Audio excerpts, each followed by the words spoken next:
Halo guys, selamat datang di Rekapin. Rekap kali ini adalah sebuah film berjudul Rambo. Silakan nikmati, awas spoiler, dan jangan lupa untuk berikan dukungan kalian dengan subscribe channel ini. Terima kasih.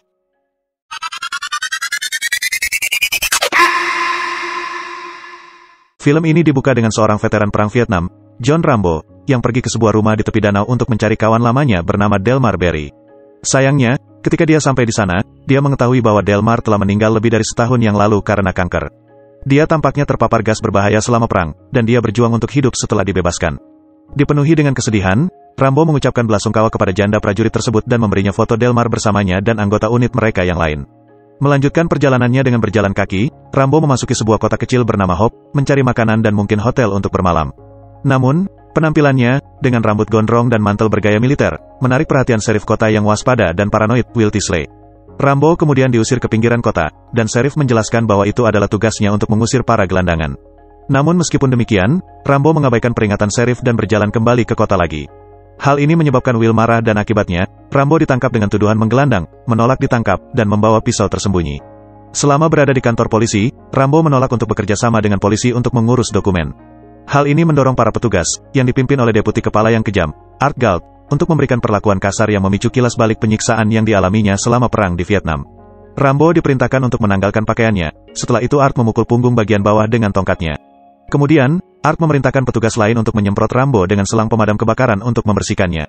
Ketika mereka mencoba mencukurnya menggunakan pisau cukur lurus, Rambo kehilangan kendali atas emosinya. Dia mulai terlibat perkelahian dan menjatuhkan semua petugas polisi dengan gerakannya yang mematikan. Tak lama kemudian, dia mengambil kembali pisaunya, mencuri sebuah sepeda motor secara acak dari jalan, dan melarikan diri.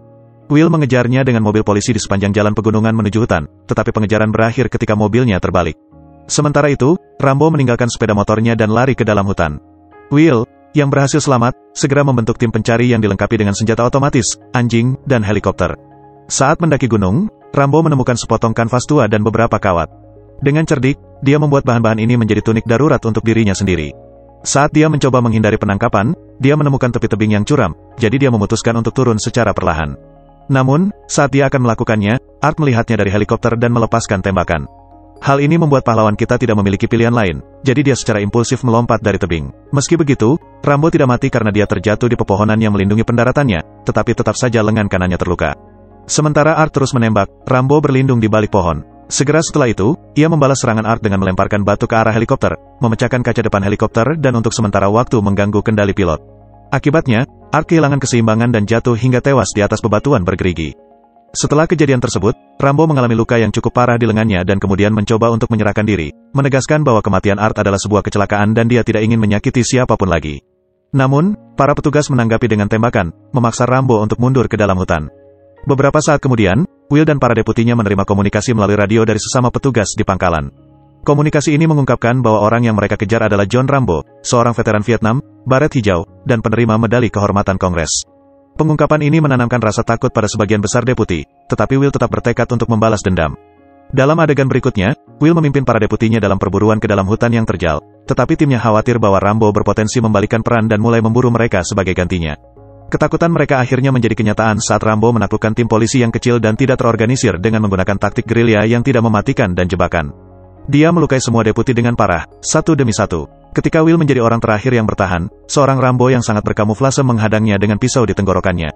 Dia mengancam serif untuk menghentikan pengejaran atau dia akan memberi mereka perang yang tidak akan mereka percayai. Dengan pesan peringatan ini, Rambo kembali masuk ke dalam hutan, mengambil sebuah walkie-talkie dari salah satu deputi yang terluka. Kemudian, kita melihat bahwa sebuah base camp didirikan di dekat lokasi.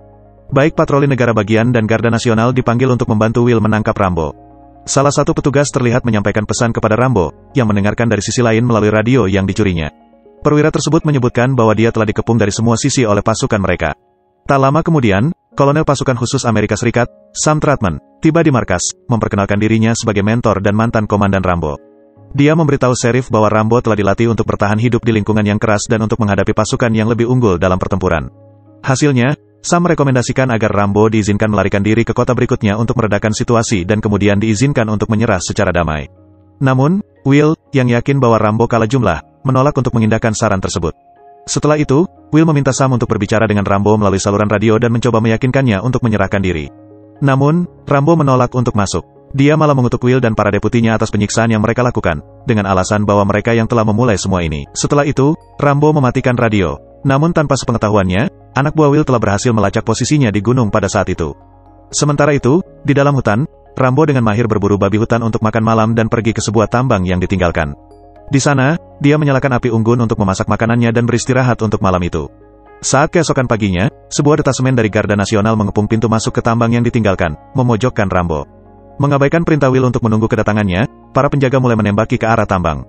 Mereka bahkan menembakkan peluncur roket, meruntuhkan pintu masuk dan menjebak Rambo di dalamnya. Percaya bahwa mereka telah membunuh Rambo, para penjaga mulai merayakan kemenangan mereka. Namun, para pengejarnya tidak menyadari bahwa Rambo telah berhasil bertahan hidup dengan melarikan diri lebih dalam ke dalam terowongan. Di dalam, Rambo menemukan beberapa bahan bakar bekas, dan membakar potongan-potongan pakaiannya untuk membuat obor improvisasi. Dengan cerdik, ia menggunakan nyala api sebagai indikator aliran udara untuk menemukan jalan keluar ke permukaan. Setelah itu, ia menjelajah lebih dalam ke dalam tambang, mengarungi air yang penuh dengan tikus. Setelah beberapa lama menjelajah, Rambo akhirnya menemukan jalan keluar, namun ia tetap berhati-hati agar tetap tersembunyi dari para petugas yang mengejarnya. Tak lama kemudian, dia membajak sebuah truk kargo Angkatan Darat AS yang sedang melintas, yang tampaknya mengangkut senapan mesin M60 dan amunisi yang cukup. Dia mengusir sopirnya, menabrakkan diri ke pembatas jalan dan kembali ke kota.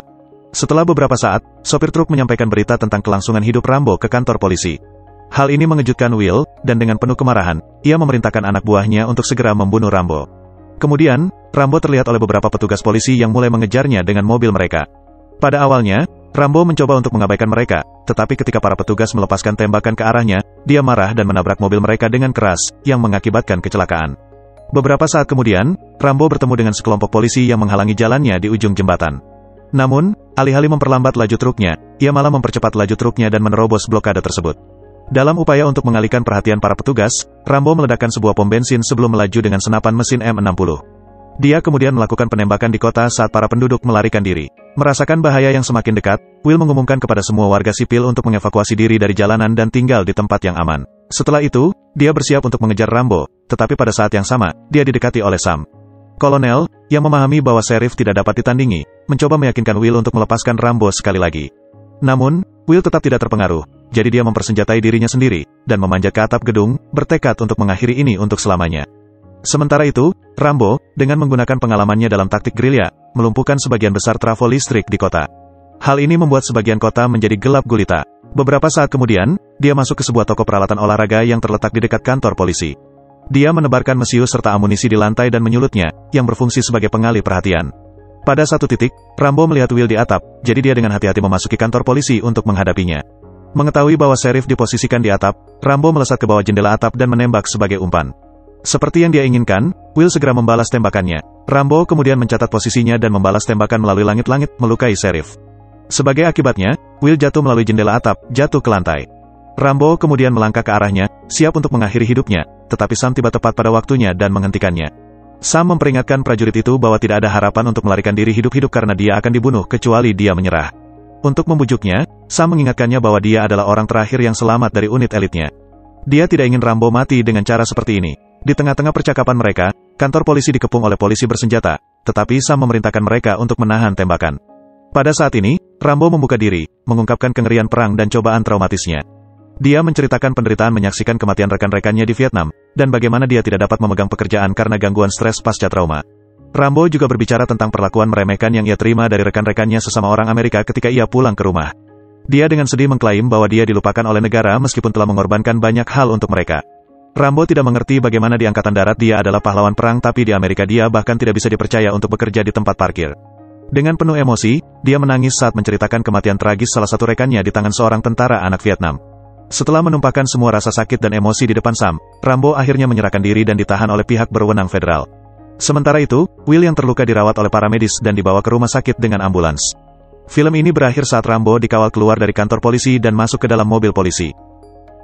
Terima kasih sudah menonton video ini. Silakan tinggalkan komentar dan subscribe untuk rekap film setiap hari. Sehat selalu untuk kamu dan sampai jumpa di video selanjutnya guys.